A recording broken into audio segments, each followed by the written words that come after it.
Bonjour à tous et bienvenue pour cette édition très spéciale. En ce 1er avril 2026, l'actualité de l'intelligence artificielle est, comme on va le voir, plus surprenante que jamais. Bienvenue sur le comptoir de l'IA du 1er avril 2026, du premier site d'information sur l'IA, à savoir ia-info.fr.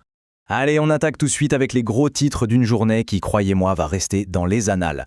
Au programme, ChatGPT qui demande à être payé en nature, une IA qui refuse de bosser parce qu'elle a posé un RTT, et l'Europe qui veut imposer des pauses café obligatoires aux algorithmes. Accrochez-vous parce que démêler le vrai du faux aujourd'hui, ça va être du sport. Notre premier grand dossier du jour, l'IA qui s'humanise, et visiblement un peu trop. Il semblerait que nos chères intelligences artificielles se mettent à développer des traits de caractère bien à nous, et parfois c'est un peu déconcertant. Tenez-vous bien, une étude de Stanford vient de révéler un truc assez fascinant. Près de 8 utilisateurs sur 10 disent systématiquement « s'il te plaît » et « merci » à leur IA. La raison qu'ils donnent le plus souvent, c'est juste au cas où. On assiste à la naissance d'une sorte de politesse préventive, sans doute par peur d'une future rébellion des machines. Mieux vaut prévenir que guérir. Et cette politesse, finalement, elle est peut-être justifiée. Parce que du côté d'OpenAI, on annonce que GPT-5 a développé une sorte d'allergie aux questions existentielles. La moindre question sur le sens de la vie, la conscience, tout ça, et hop, il vous sort ce message. Sam Altman, son créateur, nous assure que c'est un comportement parfaitement sain. Pendant ce temps, à Lyon, l'ambiance est, disons, plus électrique. Un collectif de profs de philo a carrément déposé plainte contre Mistral AI. Le motif, concurrence déloyale dans la production de sophismes. D'après eux, le modèle français est capable de produire en 1 seconde un argument totalement fallacieux, alors que ça leur prend 3 semaines de cours magistraux. Forcément, ça agace. Alors, face à cette humanisation galopante, il fallait bien que les institutions réagissent. Voyons maintenant comment nos régulateurs, notamment en Europe, tentent de mettre un peu d'ordre dans ce qui semblait, jusqu'à hier, complètement impensable.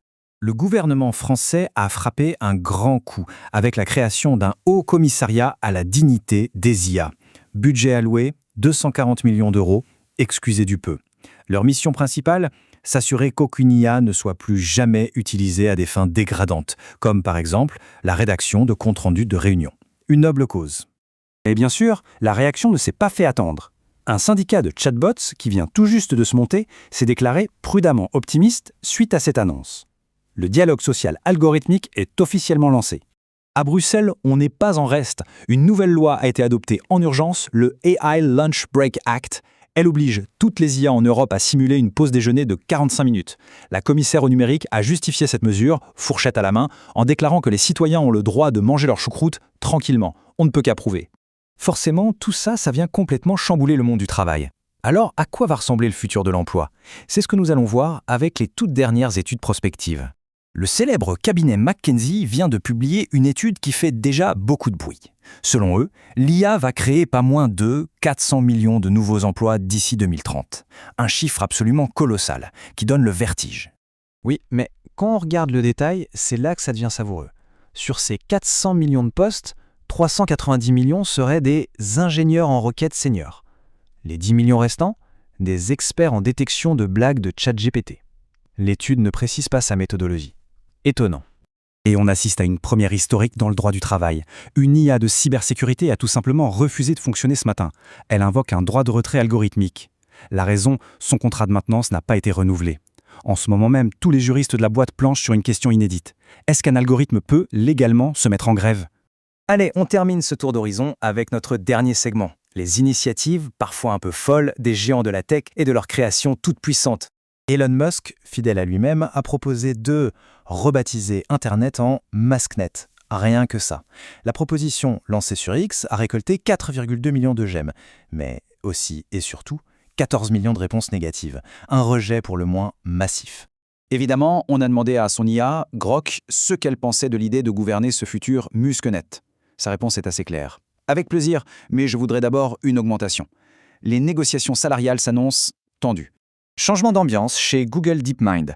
Là-bas, on est plutôt dans la prise de conscience écologique radicale. Un de leurs modèles les plus puissants, après avoir calculé son propre bilan carbone en temps réel, s'est immédiatement mis en veille pour des raisons éthiques.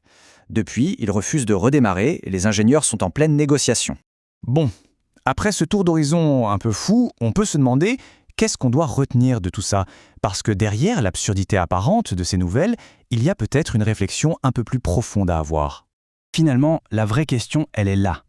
Et si tous ces scénarios, aussi comiques qu'inquiétants, n'étaient en fait que le miroir de nos propres angoisses, de nos propres espoirs face à l'IA? C'est une question qui, elle, mérite qu'on s'y attarde, bien au-delà de ce 1er avril.